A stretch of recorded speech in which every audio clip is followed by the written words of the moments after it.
Assalamu alaikum dear students, here is Kumail Haider Baltistani and welcome to campus.pk। Last time हमने chemistry के कुछ basic calculations को discuss किया था और आज हम इससे फर्दर कंटिन्यू करेंगे और आज हम इस चैप्टर को भी, इस यूनिट को ख़त्म करेंगे। इसका साथ साथ हम नेक्स्ट यूनिट को भी ज़रा टच कर लेंगे। ठीक है बच्चे, तो बहुत सारे स्टूडेंट्स के क्वेश्चन ये था कि कल जो लिमिटिंग रिएक्टेंट्स के लिए हमने कैलकुलेशंस किया था उनमें काफ़ी बच्चों को प्रॉब्लम्स है कि वो सर, मेजॉरिटी स्टूडेंट्स ने मुझे इन्फॉर्म किया था कि सर हमें प्रॉब्लम है, इसमें समझ नहीं आया। तो आपको जो है इसमें मैं ये बताना चाहूँगा कि बेटा आप ज़रा बैठ के लेक्चर को सही तरह दोबारा रिवाइज करके सुन लेना एक दफ़ा। अगर फिर भी समझ ना आए, ठीक है ना, इसमें देखिए समझ आने वाली कोई बात इसमें है ही नहीं। अगर कोई प्रॉब्लम है तो कुछ बच्चों को प्रॉब्लम था बेटा इसमें कि लिमिटिंग रिएक्टेंट के लिए हम कैसे जो ट्रिक इस्तेमाल किया था उसको कैसे इम्प्लीमेंट करें। तो इसमें याद रखिएगा बेटा, मैं ज़रा इसको स्लाइड रिवाइज करके आगे लेके जाऊंगा ताकि आपको एक दफ़ा दोबारा इसको जो है सीखने को मिले, दोबारा एक दफ़ा अंडरस्टैंड करने का मौका मिले। मैं स्लाइडली शॉर्टली उसको जो है यहाँ पे डिस्कस करके जाऊंगा। बेटा आपने साथ साथ कैलकुलेटर यूज़ करना है, अपने सामने कैलकुलेटर रखें और साथ साथ कैलकुलेशन करें। बच्चे कल कह रहे थे, सही बात थी बेटा, कुछ बच्चों ने मुझे मैसेज भी किया था कि जो कैलकुलेशन में जो आंसर आ रहा है वो कुछ और आ रहा है, तो आपने कुछ और लिखवा दिया था। ऑब्वियसली यहाँ पे कैलकुलेशन करते वक्त उसमें टोटल जो वैल्यू है वो उसमें चेंज आई थी, उसको हम रिजॉल्व करेंगे। तो यहाँ पे जरा बोर्ड पे देखे सारे बच्चे, क्वेश्चन ये था कि हमारे पास दो रिएक्टेंट थे बेटा। एक रिएक्टेंट था हमारे पास, मैं यहाँ पे उसको स्लाइड यहाँ पे डिस्कस करेंगे बेटा हम। H2S plus O2 they will produced sulphur dioxide plus hydrogen gas. ये इक्वेशन ऑलरेडी बैलेंस था। मैं असल में यहाँ पे ऑक्सीजन को जो मैं सोचा था यहाँ पे ऑक्सीजन बैलेंस नहीं है, मैं डायरेक्ट जल्दी से उसको मैंने किया था, लेकिन कल जिस तरह मैंने बैलेंस किया तो वो भी बैलेंस्ड ही है। जब सिंपलेस्ट वे में बैलेंस हो तो हमें दोबारा बैलेंस करने की जरूरत नहीं है। ठीक है बच्चे, और कैलकुलेशन में जो लास्ट में आंसर हमें गलत इसलिए आया था क्योंकि हमने number of moles of oxygen 3 put किया था। इस वजह से जो number of moles of oxygen 3 put करने की वजह से जो आंसर आया था वो सही नहीं आया था। तो हम इसको जरा देखते हैं, बोर्ड पे देखें सारे बच्चे आप। As we know that we have, हमारे पास तकरीबन ऑक्सीजन मेरा ख्याल है 17 ग्राम 17.0 ग्राम ऑक्सीजन था बेटा, और H2S कितना था बेटा 13 आई थिंक सो 7 ग्राम। तो ये दोनों रिएक्टेंट गिवन है, 13.7 ग्राम और 17 ग्राम ऑक्सीजन गिवन है। आपने क्या करना है, आपने इन दोनों में से जो लिमिटिंग रिएक्टेंट है उसको फाइंड करना है। जो लिमिटिंग रिएक्टेंट है उसको फाइंड करने के बाद आपने बताना है कि उसका जो है what would be the yield in gram of that particular reactants जो हमने यहाँ पे इस्तेमाल किया है for the production of sulfur dioxide। तो मैंने आपको कल भी कहा था कि for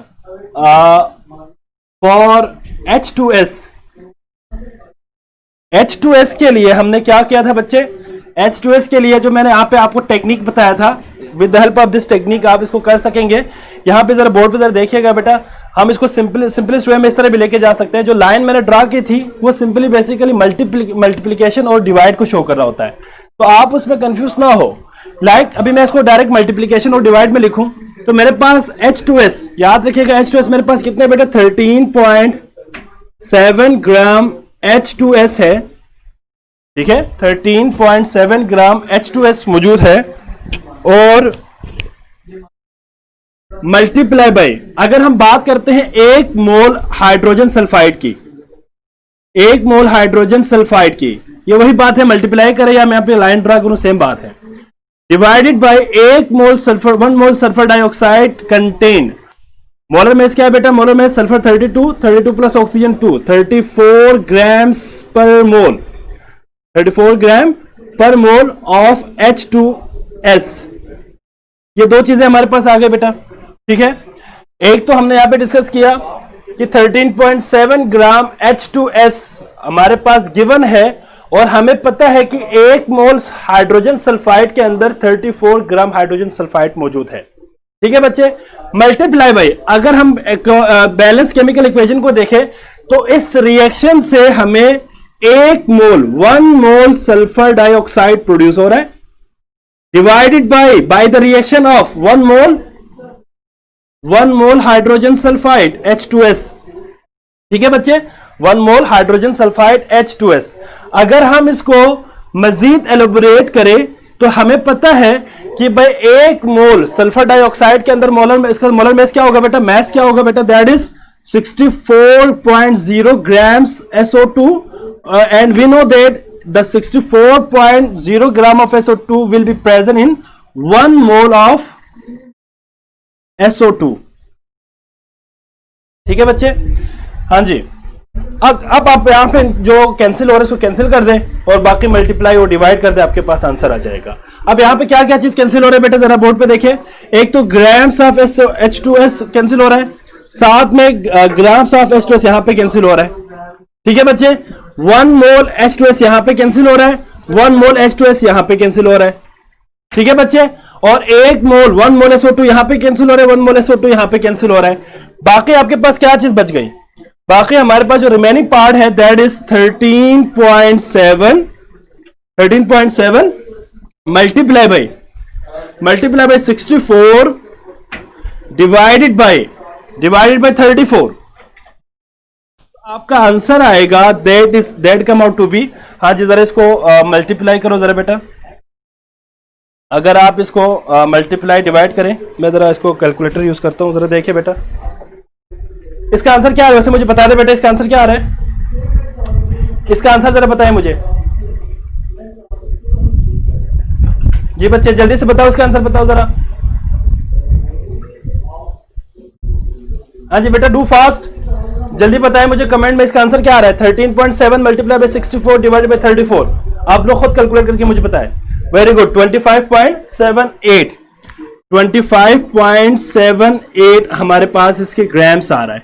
अब ये एक हमारे पास रिएक्टेंट का मैस, या हम कह सकते हैं the yield of hydrogen sulphide in gram is 25.78। Got it बेटा।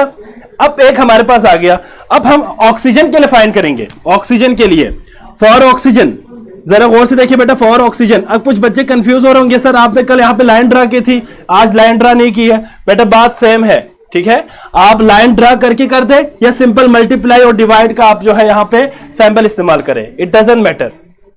ठीक है बच्चे, अब फॉर ऑक्सीजन के लिए हम क्या करेंगे, यहां पे बोर्ड पे देखें सारे बच्चे, ऑक्सीजन के लिए हमारे पास जो मैस है 17.0 ग्राम ऑक्सीजन गिवन है।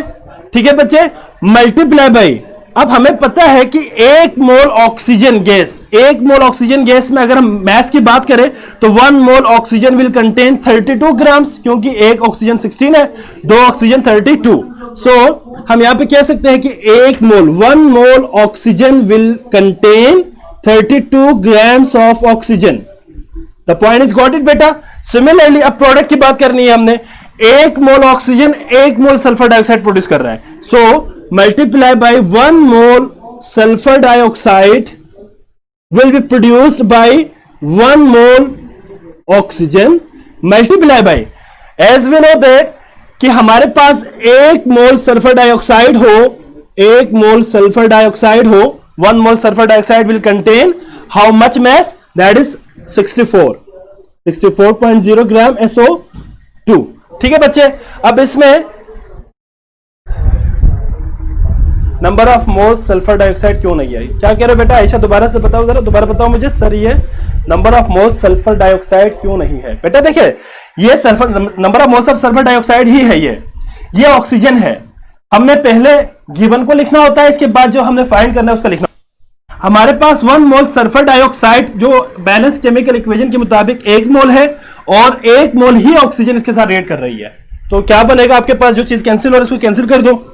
यहां पे ग्राम्स ऑफ O2 यहां पे कैंसिल हो रहा है, 1 मोल O2 और 1 मोल O2 यहां पे कैंसिल हो रहा है, 1 मोल SO2 यहां पे कैंसिल हो रहा है। अब क्या चीज बच गया बेटा, यस बताए जरा, 17 multiply by 64 divided by 32 the answer come out to be, हाँ जी क्या आंसर आ रहा है, जल्दी से कैलकुलेट करके बताओ जरा, जल्दी बताओ बेटा जरा, इसका आंसर क्या आ रहा है, 34 आ रहा है, वेरी गुड, 34.0 ग्राम्स, 34.0 ग्राम O2 ऑक्सीजन। अब आप जरा देखिए यहां पे, तो एक में हमारे पास 34.0 ग्राम है और एक हमारे पास क्या है बेटा 25.78 ग्राम्स है। अब ये हमारे पास H2S है और ये ऑक्सीजन के लिए है, तो मुझे जरा पता है कि ऑक्सीजन और H2S में से लिमिटेड रिएक्टेंट कौन सा होगा, limited reactants are those reactant which produced least amount of the product. जाहिर बात है जो कम क्वांटिटी में है वही हमारे पास लिमिटेड रिएक्टेंट होगा, hence we can say that इस केस में हमारे पास hydrogen sulphide is limiting reactant, limited reactant, और जो ऑक्सीजन है वो क्या है बेटा एक्सेस अमाउंट है, ये क्या है बेटा एक्सेस अमाउंट। तो मेरे ख्याल है आपको ये पॉइंट अब क्लियर हो गया होगा बेटा, कोई प्रॉब्लम इसमें अब नहीं होगा बेटा, क्लियर हो गया बेटा। मैंने वर्कशीट में भी इस तरह के न्यूमेरिकल ऐड कर दिया है, इस तरह के एमसीक्यूज मैंने दिया हुआ है, आप उन एमसीक्यूज को बिल्कुल इसी मेथड से कर सकते हैं, ठीक है। आपने कल का वर्कशीट देखा होगा, यस बेटा, ठीक है बेटा, क्लियर है सबको, जल्दी से मुझे बताओ बेटा, इसमें कोई प्रॉब्लम नहीं, किसी बच्चे को कोई सवाल है तो आप पूछ सकते हैं, जल्दी से बताएं मुझे, do fast, any question about this बेटा, क्लियर है सबको, हाँ जी बच्चे क्लियर है, ठीक है बेटा। अब हम आगे चलते हैं, आज का हमारा टॉपिक होगा बेटा that is units of concentration. बेटा इसमें मैं आपको ट्रिक बताऊंगा कि कैसे आपने कैलकुलेशन करना है, ठीक है। इसमें भी ऑब्वियसली बेटा हर कैलकुलेशन के अंदर कुछ ना कुछ ट्रिक्स मैंने ऐड किया हुआ है, वो मैं आपसे डिस्कस करूंगा। नहीं बेटा H2 देखिए हमारे जो मेजर प्रोडक्ट है ना वो है सल्फर डाइऑक्साइड।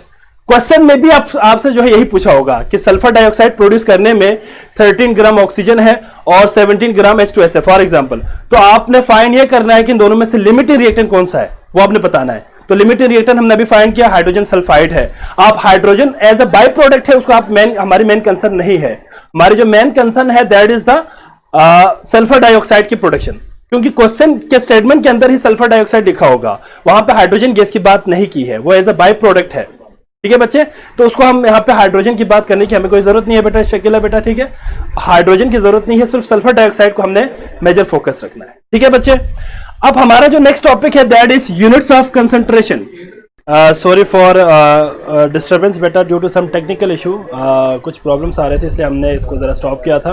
अब हम अपना लेक्चर कंटिन्यू रखते हैं बेटा, जरा देखिए यूनिट्स ऑफ कंसंट्रेशन हम स्टार्ट करने लगे बेटा। यूनिट ऑफ कंसंट्रेशन में डिफरेंट कंसंट्रेशन यूनिट्स को हम डिस्कस करेंगे अच्छी तरह बेटा, इसको अंडरस्टैंड करना है। इसके अंदर भी मैं आपको ट्रिक्स बताऊंगा कैसे आपने सॉल्व करना है। ये चैप्टर नंबर 9 सॉल्यूशन से है, उसका पहला टॉपिक है यूनिट्स ऑफ कंसंट्रेशन। तो हमारे पास यूनिट्स है डिफरेंट कंसंट्रेशन की बेटा, याद रखिएगा कंसंट्रेशन यूनिट्स में इसको जरा कुछ इस तरह से आपको समझाऊंगा। कंसंट्रेशन यूनिट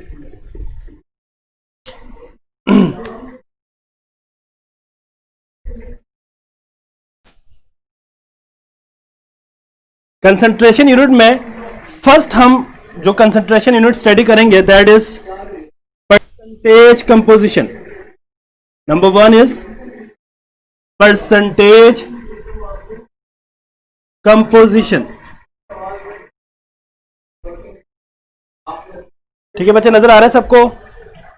मैथ्स वॉल्यूम भी करवाए ना, वो भी इंपॉर्टेंट है बेटा। मैथ्स वॉल्यूम का तो मैंने आपको फार्मूला दे दिया हुआ है, कैसे आपने वॉल्यूम से मैथ्स में जाना है, वो तो वही फार्मूला आप इस्तेमाल कर सकते हैं बच्चे। आयशा बेटा, मैंने आपको एक मोल वाले कंसेप्ट ऑफ मोल में मैंने आपको एक ट्रिक दिया था, उसमें आपको कहा था कि वॉल्यूम से मैथ्स में कैसे जाना है और मैथ्स से वॉल्यूम में कैसे जाना है।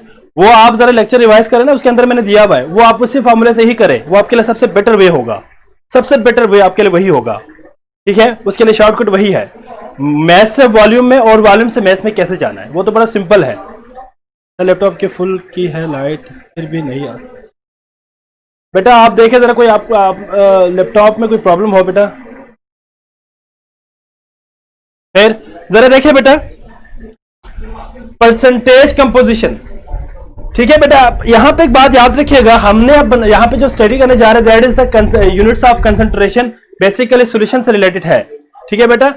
बेटा आप लोग आपस में बातें ना करें बेटा, आपस में बातें ना करें, आप जरा लेक्चर को जरा कंसंट्रेशन के साथ सुने। लाइट लो है बेटा, मैं जरा बता देता हूं अभी, एक जस्ट आप जो है 1 सेकंड के लिए वेट कीजिएगा, मैं ज़रा असिस्टेंट को बताता हूँ कि एक मिनट ज़रा वेट करें। अभी रिजोल्व हो जाता है बेटा, अभी रिजोल्व हो जाता है, बस 1 मिनट।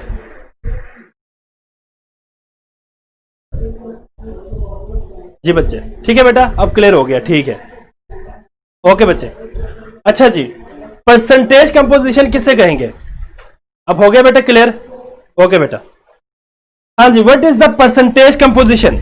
हाँ जी बच्चे, number of parts of solute present, हाँ जी, प्रेजेंट इन अ सॉल्यूशन। किसी भी सॉल्यूशन के अंदर मौजूद number of parts of a solute को हम क्या कहेंगे बेटा? Number of parts of a, number of parts of a solute present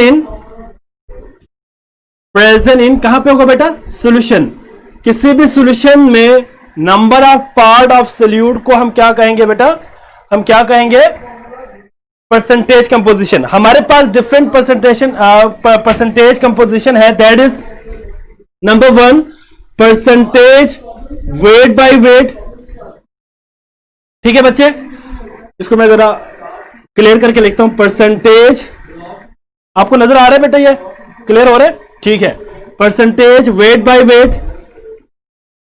ठीक है बच्चे, percentage weight by volume, percentage volume by volume, और परसेंटेज वेट बाय वॉल्यूम। ये आपके पास 4 डिफरेंट टाइप्स है। Percentage weight by wait, percentage weight by volume, percentage volume by volume, percentage weight by volume. तो different types के हमारे पास क्या है बेटा? परसेंटेज कंपोजिशन है। लास्ट टाइम अगर आपको याद हो तो मैंने कहा था कि 50% पोटेशियम हाइड्रोक्साइड सॉल्यूशन कैसे बनाएंगे। तो उसके लिए बेटा आप एक फार्मूला याद रखिएगा। फार्मूला क्या होगा बेटा?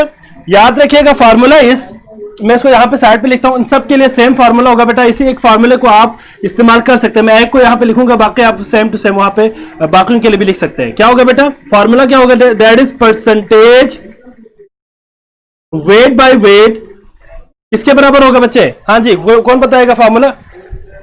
ठीक है बेटा, मैं रेड से नहीं लिखूंगा। ठीक है बेटा, ठीक है। मैं जरा यहाँ पे, अभी ये नजर आ रहा है आपको? ये wait by wait, wait by volume, volume by volume और वेट बाय वॉल्यूम। हाँ जी बच्चे, क्या फार्मूला होगा परसेंटेज वेट बाय वेट के लिए? जी बच्चे, हाँ जी, percentage composition is the number of parts of solute present in a solution. ठीक है बेटा, किसी भी सॉल्यूशन के अंदर मौजूद पार्ट ऑफ द सोल्यूट को हम परसेंटेज कंपोजिशन कहेंगे।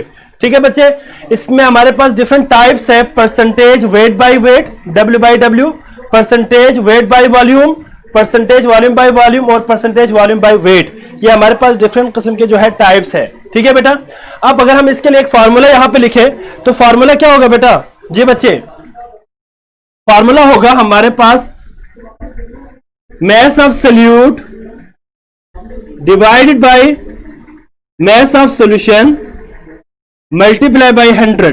ठीक है बेटा, ये फार्मूला आपने याद रखना है। परसेंटेज वेट बाय वेट निकालने के लिए हम क्या करेंगे बेटा? जो given mass of a solute है उसको डिवाइड करेंगे मैस ऑफ सॉल्यूशन पे, मल्टीप्लाई बाय आप क्या करेंगे? 100 करेंगे।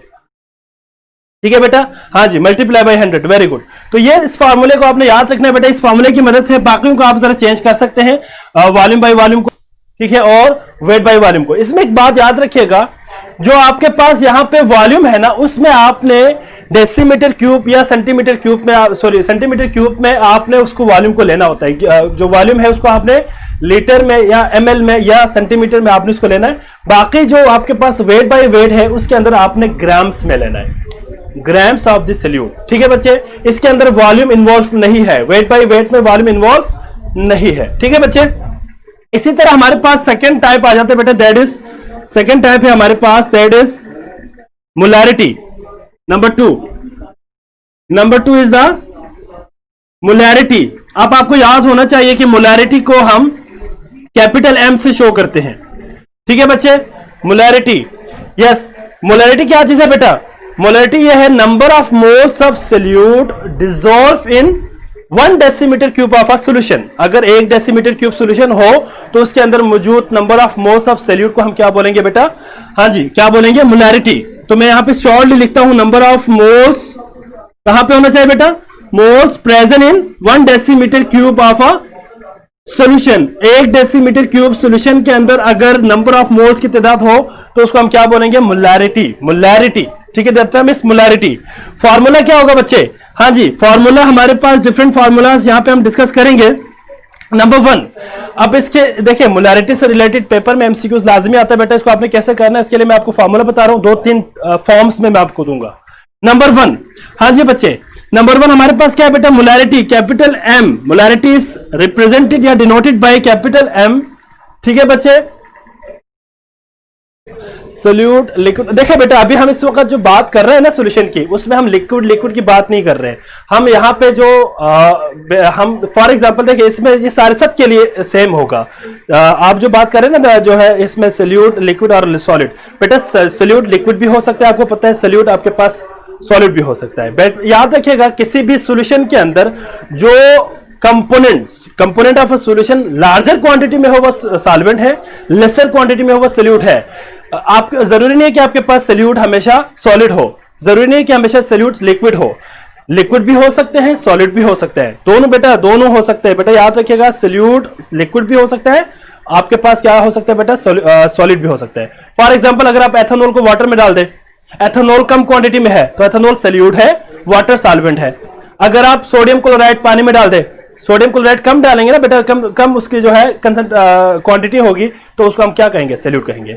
जो लेसर क्वांटिटी में है दैट इज सोल्यूट, जो लार्जर क्वांटिटी में है दैट इज सॉल्वेंट। तो ये सिंपल बात है। अभी हम इस वक्त जनरल बात कर रहे हैं बेटा, मोलैरिटी के हवाले से तमाम सॉल्यूशंस के ऊपर हम अप्लाई कर सकते हैं, ठीक है जी बच्चे। अब मोलैरिटी किसके बराबर होगा बेटा? Molarity will be equals to number of moles of that particular solute divided by, हाँ जी, divided by volume of solution in decimetre cube. Volume of solution in decimetre cube. अब आपको पता है कि डेसीमीटर क्यूब में है, आप इसको सेंटीमीटर क्यूब में भी बना सकते हैं। जाहिर बात है सेंटीमीटर क्यूब में कैसे बनाएंगे बेटा?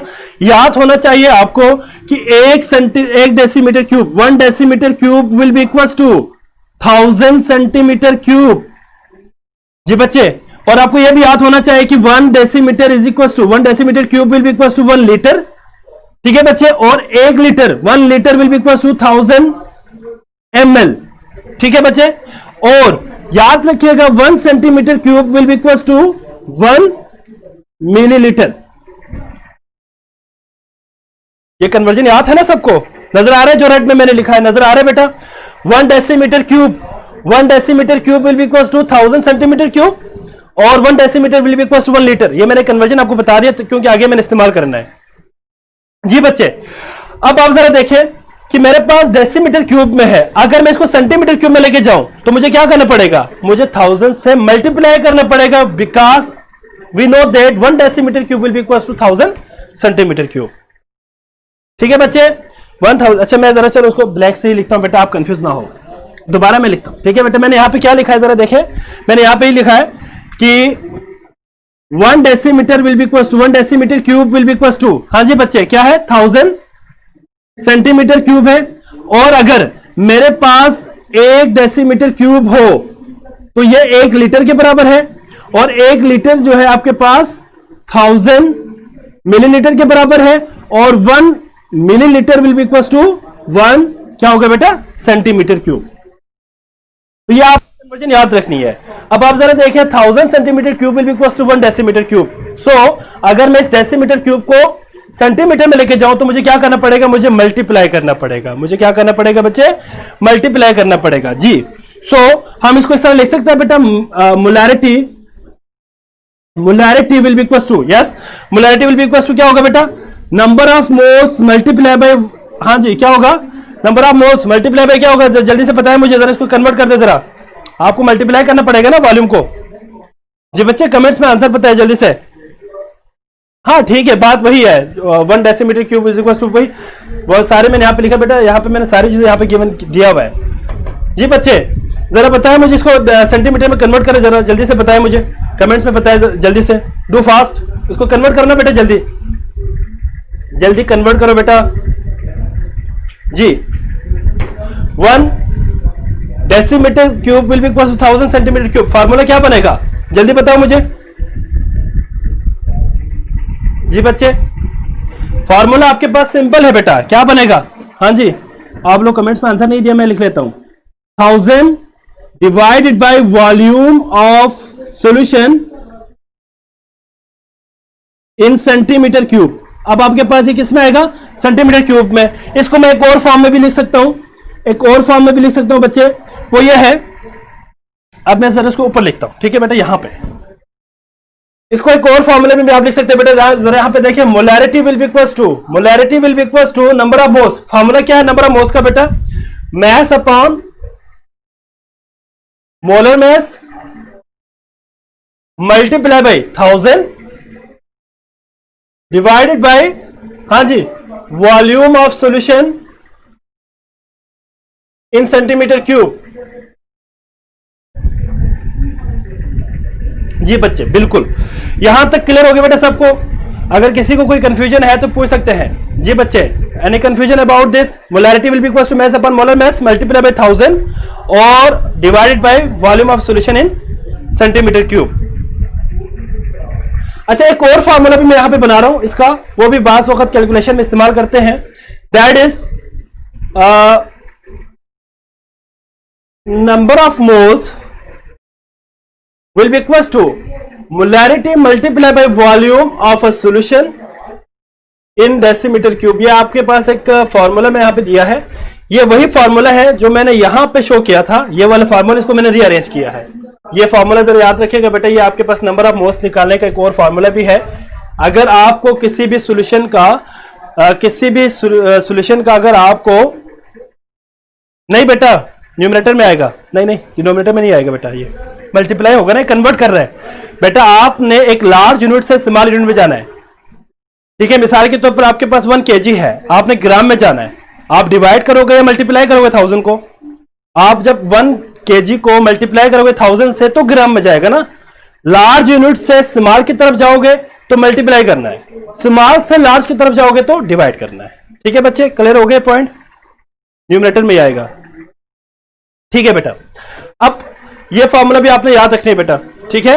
इस फॉर्मूले की मदद से बेटा मेरी बात जरा सुनो, मैंने यहां पे कुछ फॉर्मूला दिया है आपके पास, इस फॉर्मूले को मैंने मॉडिफाई कर दिया है। फॉर एग्जांपल आपके पास एक न्यूमेरिकल एमसीक्यूज आ रहा है जिसमें वो आपको मोलैरिटी दिया हुआ है और आपसे पूछा हुआ कि मोल्स निकाले, तो बच्चे कंफ्यूज हो जाते हैं कि सर हमने तो मोल्स निकालने के लिए मैस अपॉन मोलर मैस वाले फॉर्मूला ही पढ़ा हुआ है। अब आप जरा खुद देखें, अगर आपके पास कॉमन सेंस है और आपने लेक्चर को सही तरह सुना हुआ है तो आपके पास मैंने एक और फॉर्मूला भी यहां पे दे दिया है कि अगर नंबर ऑफ मोल्स फाइंड करना हो मोलैरिटी से, तो मोलैरिटी गिवन होगा आपके पास, मोलैरिटी गिवन हो और volume of solution obviously given होगा, तो आप नंबर ऑफ मोल्स कैसे निकाल सकते हैं? Number of moles will be equals to, जी बच्चे, number of moles will be equals to molarity multiply by volume of a solution in decimetre cube.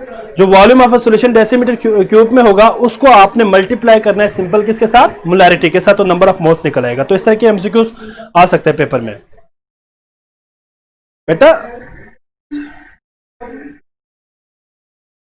बेटा यहां पे डिवाइड कहां पे हो रहा है? यहां पे मल्टीप्लाई हो रहा है। इस केस में आपने सेंटीमीटर क्यूब में जाना है, ठीक है बच्चे, जरा बाद में गौर से देख लेना बेटा, तो ये क्लियर हो जाएगा। अच्छा मुझे बताया जरा एमसीक्यूज के पॉइंट ऑफ व्यू से, what is the unit of molarity? Molarity का यूनिट क्या होगा बच्चे? मोलैरिटी का यूनिट क्या होगा? सिंपल है, moles per decimetre cube. Unit क्या होगा बेटा? मोल पर डेसीमीटर क्यूब। तो ये आपने याद रखनी है बेटा, मोल पर decimetre cube is the unit of molarity. ठीक है बच्चे, कोई यहां तक किसी बच्चे को प्रॉब्लम है तो डिस्कस कर सकते हैं। नेक्स्ट आपके पास आ जाएंगे बेटा, that is molality. Number 3 is the molality. Molality क्या चीज है बेटा? What is molality? हाँ जी, मोलैलिटी किसे कहेंगे? जी बच्चे ठीक है, सारे हो गए। Molality, what is molality? जी बच्चे बताएं जल्दी से। यहां पे बात फिर वही है, number of moles of solute है, लेकिन अब आपने यहां पे वॉल्यूम नहीं लेना बल्कि आपने केजी ऑफ सॉल्वेंट लेना है। सॉल्वेंट को आपने किस में लेना है? केजी में। मोल्स पर डेसीमीटर क्यूब नहीं बेटा, मोल पर केजी ऑफ सॉल्वेंट। ठीक है बच्चे, तो मैं यहां पे शॉर्टली लिखता हूं, आपने नंबर ऑफ मोल्स जो है ऑफ सॉल्यूट को कहां पे डिसॉल्व करना है बेटा? किसमें करना है? 1 kg of solvent. 1 kg solvent के अंदर आपने इसको इस्तेमाल करना है, that is the molality. Formula क्या होगा बेटा? मैं यहां पे लिखता हूं इसके लिए कुछ फॉर्मूलास, यहां पे लिखता हूं मोलैलिटी के लिए। मोलैलिटी किसके बराबर होगा? Molality small m will be equals to जी बच्चे number of moles n divided by, जी बच्चे डिवाइडेड बाय, हाँ जी बेटा 1 kg of solution, 1 kg of solvent, sorry बेटा 1 kg ऑफ सॉल्वेंट। ठीक है बेटा, तो ये फॉर्मूला आपने याद रखना है। अगर यहां से अगर आपको मोल निकालने को कहे, मोलैलिटी दिया हुआ है और मोल फाइंड करने को कहे, तो आप कैसे फाइंड करेंगे? n इज इक्वल टू, जी बच्चे n is equal to molality multiply by kg of solvent. तो इस फार्मूले से भी आप क्या कर सकते हैं बेटा? फाइंड आउट कर सकते हैं। ठीक है बेटा, यहां तक तमाम बच्चों को क्लियर हो गया? जी बेटा, mass of solvent in KG must be in KG, याद रखिएगा, सिर्फ मैस ऑफ सॉल्वेंट नहीं है, mass of solvent must be in KG, kilogram में होना चाहिए। इसको कहते हैं मोलैलिटी। तो मोलैलिटी के अंदर यहां पे बात क्लियर हो गई ना बेटा? यहां तक किसी बच्चे को कोई प्रॉब्लम है तो आप पूछ सकते हैं, वरना हम आगे चलेंगे बेटा। मैं अब इसको रेस करने लगा हूं। अब अगला हमारे पास जो इंपॉर्टेंट यूनिट है that is very important unit बेटा। अक्सर यहां से एमसीक्यूज आया हुआ है पेपर में, एंट्री टेस्ट में, एमडीकेड में, तो इसको आपने जरा अच्छी तरह अंडरस्टैंड करना है। दैट इज बेटा मोल fraction, mole fraction, mole fraction number four sorry, mole fraction represent करते हैं एक्स से। जी बच्चे, मोल फ्रैक्शन क्या चीज है बेटा? यहां पे देखिए जरा बोर्ड पे, इंपॉर्टेंट पॉइंट ये है कि मोल फ्रैक्शन को आप यूज तब करेंगे जब आपके पास जो सॉल्यूशन है ना उसके अंदर कंपोनेंट्स मोर देन 2 हो। When a solution, the component of a solution is more than 2, then the concentration unit will be used as mole fraction. Mole fraction आपने याद रखना है बेटा। मोल फ्रैक्शन, फॉर एग्जांपल मेरे पास एक सॉल्यूशन है जिसमें मेरे पास कंपोनेंट फॉर एग्जांपल क्या क्या है बेटा? ए है, बी है, सी है, फॉर एग्जांपल 3 मेरे पास कंपोनेंट्स है। ऑब्वियसली उस सॉल्यूशन को बनाने में नंबर ऑफ मोल्स ऑफ ए भी शामिल है, बी भी शामिल है और सी भी शामिल है। तो मोल फ्रैक्शन में कैसे निकालूंगा बेटा? मोल फ्रैक्शन में निकालूंगा, मोल फ्रैक्शन को हम एक्स से रिप्रेजेंट करते हैं। X will be equal to, जी बच्चे x will be equal to क्या होगा? x will be equal to number of moles of that component divided by total number of moles. ठीक है बच्चे, number of moles of that component divided by total number of moles. तो मेरे पास क्या निकल आएगा? Mole fraction of that particular component. ठीक है बच्चे, और यहां पे NT किसके बराबर है? टोटल नंबर ऑफ मोल्स किसके बराबर है? टोटल नंबर ऑफ मोल्स किसके बराबर होगा बेटा? Na plus NB plus NC, मतलब number of moles of A plus number of moles of B plus number of moles of C will be equal to total number of moles. तो मिसाल के तौर पर अगर मैं आपसे कहूं कि भाई मुझे number of moles of C चाहिए, मतलब मोल फ्रैक्शन ऑफ C चाहिए, तो मोल फ्रैक्शन ऑफ C निकालने के लिए आप क्या करेंगे? Number of moles of C divided by number of moles of A plus number of moles of B plus number of moles of C, this will give mole fraction. ठीक है बच्चे, mole fraction में यहां पे किसी बच्चे को कोई प्रॉब्लम है बेटा? हाँ जी, यहां पे मैं पॉइंट भी मेंशन करके रखता हूं कि अगर आपके पास कंपोनेंट क्या हो बेटा, सॉल्यूशन में जो कंपोनेंट है, कंपोनेंट इज मोर देन 2, अगर 2 से ज्यादा कंपोनेंट हो तो आप मोल फ्रैक्शन को इस्तेमाल करेंगे। अब मैं आपको एक इंपॉर्टेंट पॉइंट बताने लगा हूं बेटा, याद रखिएगा। जी बच्चे, ठीक है बेटा, याद रखिएगा कि ये पेपर के हवाले से बहुत इंपॉर्टेंट है कि अगर हम तमाम कंपोनेंट्स के मोल फ्रैक्शन को सम करें, sum of mole fraction of all components will be equal to unity. किसके बराबर होगा बेटा? 1 के बराबर होगा। सो हम यहां पे कह सकते हैं ना कि XA plus XB plus XC will be equal to, इन तमाम को अगर आप प्लस करें तो ये किसके बराबर आएगा? 1 के बराबर आएगा, जिसको हम यूनिटी बोलते हैं। क्या बोलते हैं बेटा? यूनिटी। ये एमसीक्यूज भी आ सकता है बेटा, याद रखिएगा। Sum of mole fraction will be equal to 1। एक और राज के बाद मैं आपको बताने लगा हूं यहां पे इंपॉर्टेंट पॉइंट, वो ये है अगर हम एक कंपोनेंट का अगर मोल फ्रैक्शन देखें तो वो हमेशा 1 से लेसर होगा। ठीक है बेटा, for example mole fraction of a particular component is always क्या होगा बेटा? Always lesser than 1। ये पॉइंट भी आपने याद रखनी है। ठीक है बच्चे, अगर किसी कंपोनेंट की अगर हम बात करते हैं, एक स्पेसिफिक कंपोनेंट के मोल फ्रैक्शन की बात करें तो वो हमेशा 1 से लेसर होगा। ठीक है। और yes obviously mole fraction has no unit. क्यों नो यूनिट बेटा? क्योंकि ये एक रेशो है, तो इसका यूनिट नो यूनिट। सॉरी बेटा। ठीक है बेटा, क्लियर है यहां तक सबको? कोई सवाल है तो आप पूछ सकते हैं बेटा। डू फास्ट बेटा, कोई क्वेश्चन है तो पूछ सकते हैं जी बच्चे। अब इसमें एक और पॉइंट भी मैं आप यहां पे ऐड करता चाहूं बेटा, आगे एमसीक्यूज आ सकते हैं। अगर आपसे कोई पूछे मोल परसेंट क्या है जी बच्चे, मोल परसेंट किसके बराबर होगा? Mole percent will be equal to, जो मोल फ्रैक्शन आपके पास होगा बेटा, मोल फ्रैक्शन मल्टीप्लाई बाय 100। अगर आप मोल फ्रैक्शन को मल्टीप्लाई कर दे 100 से, तो आपके पास क्या निकल आएगा? मोल परसेंट निकल आएगा। तो मैंने यहां पे डिफरेंट फार्मूला दिया बेटा, इससे रिलेटेड मैं एमसीक्यूज अपलोड करूंगा, आपने उनकी प्रैक्टिस करनी है। ठीक है बेटा। तो नंबर मोल्स परसेंट निकालने के लिए हम मोल फ्रैक्शन को मल्टीप्लाई करेंगे 100 से। ठीक है बेटा। यहां तक किसी बच्चे का कोई क्वेश्चन है तो वो पूछ सकते हैं जी बेटा। 2-3 पॉइंट्स हम और भी इसमें ऐड करेंगे जी बेटा। अब मेरी बात जरा और से सुनना बेटा, कुछ इंपॉर्टेंट एमसीक्यूज के हवाले से बात भी है। वो कौन सा कंसंट्रेशन यूनिट है जो टेम्परेचर इंडिपेंडेंट है जी बेटा? बता सकते हैं कोई? Which one of the following units of the concentration is independent on the temperature, जो टेम्परेचर पे डिपेंड ना करते हो? बताओ जरा ये बेटा। नो बेटा, याद रखिएगा एक इसमें एक पॉइंट जरा आपने याद रखना है, वो तमाम जी बेटा उसकी भी मैं बात करता हूं। ठीक है।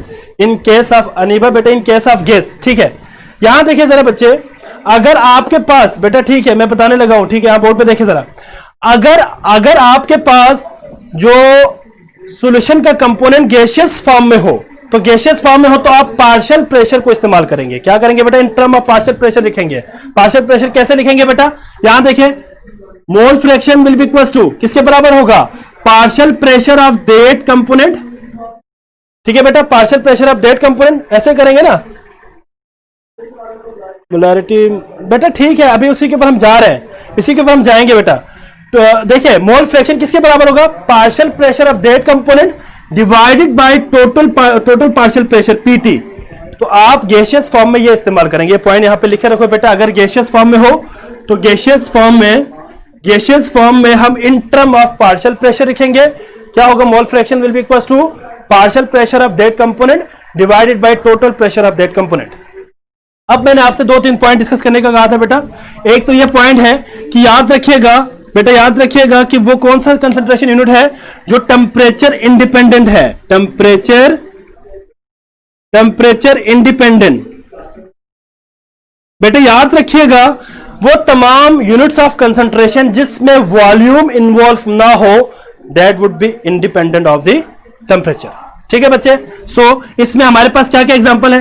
वेट बाय वेट, देखिए परसेंटेज वेट बाय वेट है बेटा इसमें हमारे पास। इसके अलावा मोलैलिटी में तो हम वॉल्यूम की बात नहीं कर रहे थे ना।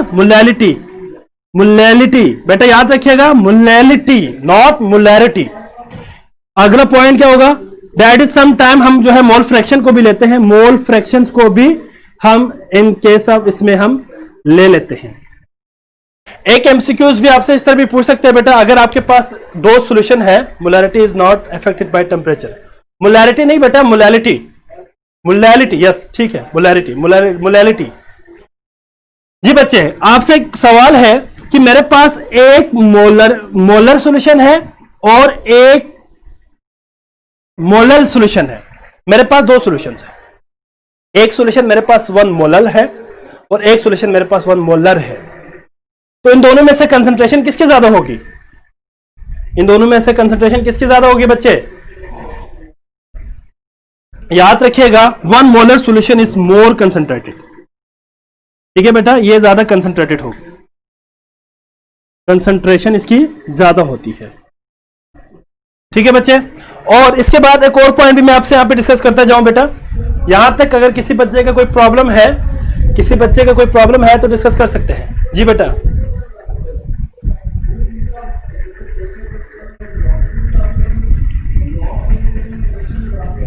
अब मैं आपको एक शॉर्ट ट्रिक बताने लगा हूं, एक शॉर्ट ट्रिक बेटा एमसीक्यूज के हवाले से एक शॉर्ट ट्रिक बताने लगा हूं बेटा। जरा बोर्ड में जरा अब मेरी बात जरा गौर से सुनो जरा। एक शॉर्ट ट्रिक बताने लगा हूं। ठीक है बच्चे, एक शॉर्ट ट्रिक बताने लगा हूं बेटा, इस ट्रिक को आपने याद रखना है।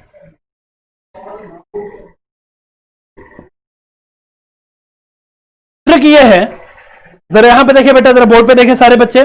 फॉर एग्जांपल आपके पास एक सॉल्यूशन है, जो सॉल्यूशन आपके पास for example percentage weight by weight में है, वो आपसे कहते हैं कि भाई मोलैरिटी फाइंड करो।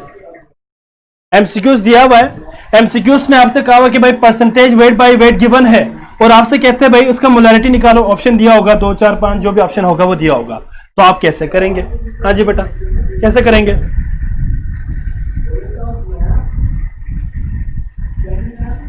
ठीक है बच्चे, ठीक है, हाँ जी, कैसे करेंगे बेटा? एक मैं शॉर्टकट बताने लगा हूं आपको, एक ट्रिक बताने लगा हूं, उसको आपने याद रखना है। ठीक है बेटा, अगर ये हो तो आप क्या करेंगे बेटा? मोलैरिटी किसके बराबर होगा?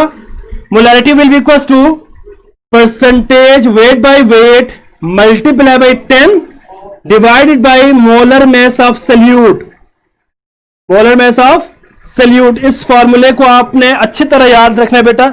इस फार्मूले की मदद से आप क्या कर सकेंगे बेटा? आप आसानी से किसी भी एमसीक्यूज के अंदर अगर आपसे पूछे कि परसेंटेज वेट बाय वेट दिया हुआ है और आपने मोलैरिटी में जाना है, इसी तरह परसेंटेज वेट बाय वॉल्यूम हो, परसेंटेज वॉल्यूम बाय वॉल्यूम हो, परसेंटेज वेट बाय वॉल्यूम हो, तो आप आसानी से उसको कन्वर्ट कर सकते हैं। इसके अलावा एक और फार्मूला भी लिख के रखे बेटा, अगर आपको उन्होंने दिया हुआ है मोलैरिटी और आपसे कह रहे हैं परसेंटेज वेट बाय वेट निकालो, तो क्या करेंगे आप? इसी फार्मूले को रीअरेंज करो जरा जी बच्चे। Percentage weight by weight will be equal to, जी बच्चे आप इस फार्मूले को रीअरेंज करो ना जरा, इसको यहां पे रखो, इसको ऊपर लेके जाओ। Molarity multiply by molar mass of solute divided by, जी बच्चे, डिवाइडेड बाय 10। इस फार्मूले से आप क्या फाइंड कर सकते हैं बेटा? 2 फार्मूला मैंने आपको दिया है शॉर्टकट के लिए। एक फार्मूला आपके पास क्या है बेटा? मोलैरिटी फाइंड करने के लिए अगर percentage weight by wait given हो, और अगर percentage weight by weight find करना हो तो आप इस दोनों फार्मूले को आप यूज कर सकते हैं। आई थिंक सो मैं एक दफा इसको रिपीट करता हूं ताकि आपको क्लियर हो जाए। मेरी बात जरा गौर से सुने बेटा जरा। क्वेश्चन इस तरह आ सकता है कि भाई परसेंटेज वेट बाय वेट की वैल्यू दिया होगा आपको और आपसे कहेंगे मोलैरिटी फाइंड करें। तो मोलैरिटी फाइंड करने के लिए आप क्या करेंगे? Molarity will be equal to जो परसेंटेज वेट बाय वेट की जो वैल्यू होगी उसको 10 से मल्टीप्लाई करेंगे, डिवाइडेड बाय उस सॉल्यूट का मोलर मास लिखेंगे, तो आपके पास क्या निकल आएगा? मोलैरिटी निकल आएगा। सिमिलरली अगर आपको मोलैरिटी गिवन हो, percentage weight by weight find करने को कहे, तो आप क्या करेंगे? Simple percentage weight by weight is equal to molarity multiply by molar mass divided by 10। तो ये आपके लिए एक शॉर्टकट है, शॉर्ट ट्रिक है, ये तमाम के तमाम कैलकुलेशंस के लिए एप्लीकेबल है जी। ठीक है बच्चे, तो मेरा ख्याल है इसमें किसी बच्चे को कोई प्रॉब्लम नहीं है।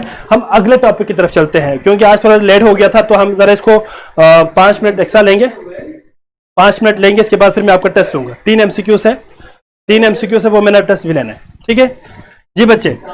अब नेक्स्ट है आपके पास, दैट इज, अब नेक्स्ट हम जो चीज पढ़ने जा रहे हैं बेटा, that is scale of thermometry. Scale of thermometry, scale of thermometry बेटा, scale of thermometry MCQs point of view से ऑब्वियसली इंपॉर्टेंट है। Thermometry is somehow related to the temperature. बेटा ये फार्मूले का हिस्सा है 10। आप ये ना, वैसे मैंने आपको पहले भी कहा था कि शकीला बेटा, मैंने ये कहा था कि मैंने आपको ट्रिक्स देना है। ट्रिक्स से मुराद ये है कि हमने ऐसे, जाहिर बात है हम पढ़ के बनाते हैं, तो ये 10 कहां से आया, किस तरह, ये आपने नहीं पूछना। ये हमने खुद से बनाए हुए ट्रिक्स है और हमने इसको इंप्लीमेंट भी किया हुआ है और सबके ऊपर इंप्लीमेंट भी हो रहा है। बात समझ आ रही है? नहीं, आपको किसी बुक से नहीं मिलेगा, किसी बुक से नहीं मिलेगा। ऑब्वियसली बेटा हम इनको प्रैक्टिकली करते हैं, मोलैरिटी के सॉल्यूशंस बनाते हैं, परसेंटेज वेट बाय वेट के सॉल्यूशंस बनाते हैं। जब हम रिसर्च कर रहे होते हैं तो हम डिफरेंट कंसंट्रेशन है सॉल्यूशंस बना रहे होते हैं, तो हम अपने ट्रिक्स इस्तेमाल करते हैं जिससे हमारा आंसर हमेशा सही आता है। ठीक है बेटा, तो 10 कहां से आया, इसका आपका कोई कंसर्न नहीं है, कोई कंसर्न नहीं है। जस्ट आपने याद रखना कि आपने इसको अप्लाई करके देखना, आपका आंसर सही ना आए तो आप बता देना। ठीक है शकीला बेटा, अप्लाई करके देख लो, आपका आंसर सही आएगा। आज मैं आपको अपलोड करूंगा एमसीक्यू से रिलेटेड, अप्लाई करके देख लेना। ठीक है बच्चे, scale of thermometry. Scale of thermometer is somehow related to the temperature. देखिए यूनिट ऑफ टेम्परेचर अगर आपको याद हो तो टेम्परेचर को हम डिफरेंट यूनिट्स में लिखते हैं, लाइक डिग्री सेल्सियस में लिखते हैं हम, इसके अलावा हम केल्विन डिग्री फ़ारेनहाइट में लिखते हैं, इसके अलावा केल्विन में लिखते हैं। और एक और बात आपको बताने लगा हूं बेटा, टेम्परेचर का एक और यूनिट भी है जिसको कहते हैं डिग्री रेनकाइन। कभी नाम सुना हुआ बेटा इसका, डिग्री रेनकाइन का नाम सुना हुआ? डिग्री रेनकाइन जी बच्चे, सेल्सियस, फ़ारेनहाइट, केल्विन और डिग्री रेनकाइन। यहां पे जो स्केल है उस स्केल को जरा हम डिस्कस कुछ इस तरह से करेंगे, स्केल को डिस्कस कुछ इस तरह से करेंगे बेटा, हम वाटर को एज अ रेफरेंस लेंगे, वाटर को एज अ रेफरेंस लेके हम जरा इसको कैलकुलेट करेंगे। नंबर वन इज क्या होगा बेटा, डिग्री सेंटीग्रेड या सेल्सियस, डिग्री सेंटीग्रेड। मैं जल्दी से इसको लिखता हूं सेंटीग्रेड के लिए। सेंटीग्रेड के लिए याद रखिएगा बच्चे, याद रखिएगा अगर हम बात करते हैं इन केस ऑफ वाटर, हम वाटर को एज अ रेफरेंस ले रहे हैं, याद रखिएगा वाटर को हम क्या ले रहे हैं, एज अ रेफरेंस लेके हम इसको डिस्कस करेंगे। जी बच्चे अगर आपको याद हो तो वाटर, आइस बनती है 80 डिग्री सी पे और बॉयल करेगा बेटा 800 डिग्री सी पे। मतलब याद रखिएगा वाटर जो है, आइस बनती है 0 डिग्री सी और बॉयल करेगा 800 डिग्री सी। अगर आप इन दोनों के दरमियान देखें तो आपके पास टोटल कितने पार्ट्स होंगे, टोटल आपके पास पार्ट्स होंगे 100 पार्ट्स होंगे और हर पार्ट 1 डिग्री सेल्सियस के बराबर होगा। The point is got it बेटा। टेस्ट होगा, टेस्ट अभी मैंने लेना है नहीं बेटा, मरकरी लेने की जरूरत नहीं है, हम वाटर को लेके ही चलेंगे ताकि ये आपके लिए समझने में आसानी होगी, अंडरस्टैंडिंग के लिए आपको आसानी होगी। ठीक है जी बच्चे। Number two is degree Fahrenheit.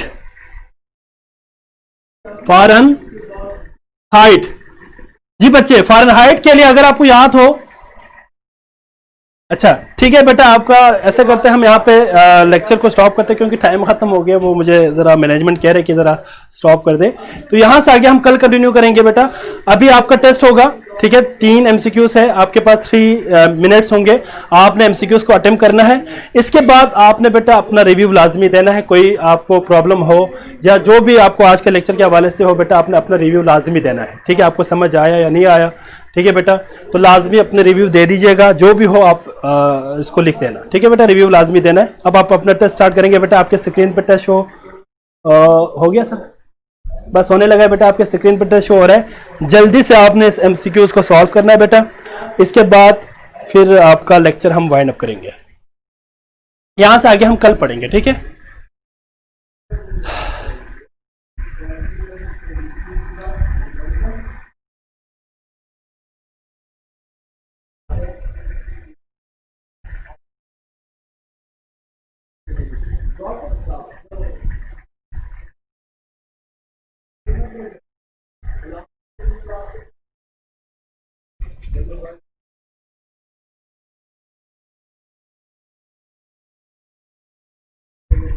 क्या हुआ?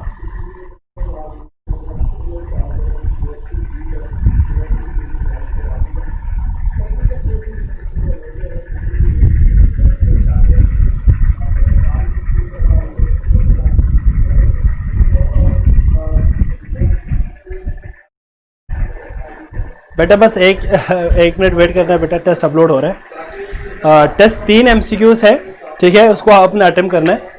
एमसीक्यूज वो 3 होंगे बेटा, आपने उसको सॉल्व करना है, सिर्फ 3 दिया है आज मैंने, और वैसे भी आज काफ़ी टाइम वेस्ट हो गया due to some technical issues. ठीक है, तो कल हम यहाँ से आगे ही स्टार्ट करेंगे स्केल ऑफ थर्मोमीटर से, और अगला हमारा चैप्टर शुरू हो जाएगा गैसियस स्टेट। ठीक है, जिसमें हम प्रॉपर्टीज ऑफ गैसेस पढ़ेंगे।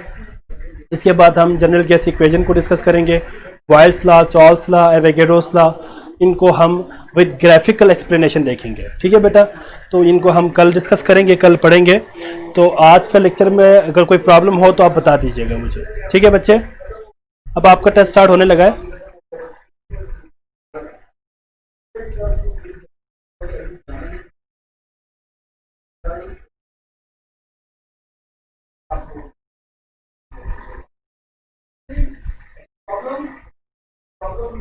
कोई इशू है? जी सर, तो आज कैंसिल कर दे फिर टेस्ट, है? अगर कोई इशू है तो आज कैंसिल कर दे। सॉरी बेटा, आज ज़रा टेक्निकल इशू ज़्यादा आ रहा है, इसलिए अभी तक ये अपलोड नहीं हो सका।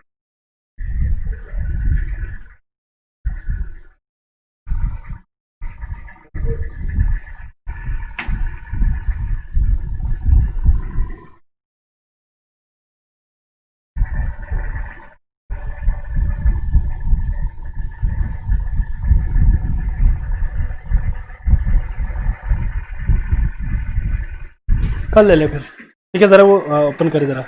ठीक है बच्चे, फिर आप लोग टेस्ट मैं कर लूँगा बेटा, इसको भी शामिल करके। आज ज़रा कुछ टेक्निकल इश्यूज़ है, इसलिए टेस्ट शो नहीं हो रहा। तो बेटा अपना बहुत ख्याल रखिएगा, कल मुलाकात होगी बेटा, ठीक है? रिव्यू लाजमी दे दीजिएगा, रिव्यू अपना। अल्लाह हाफिज़, ठीक है बेटा?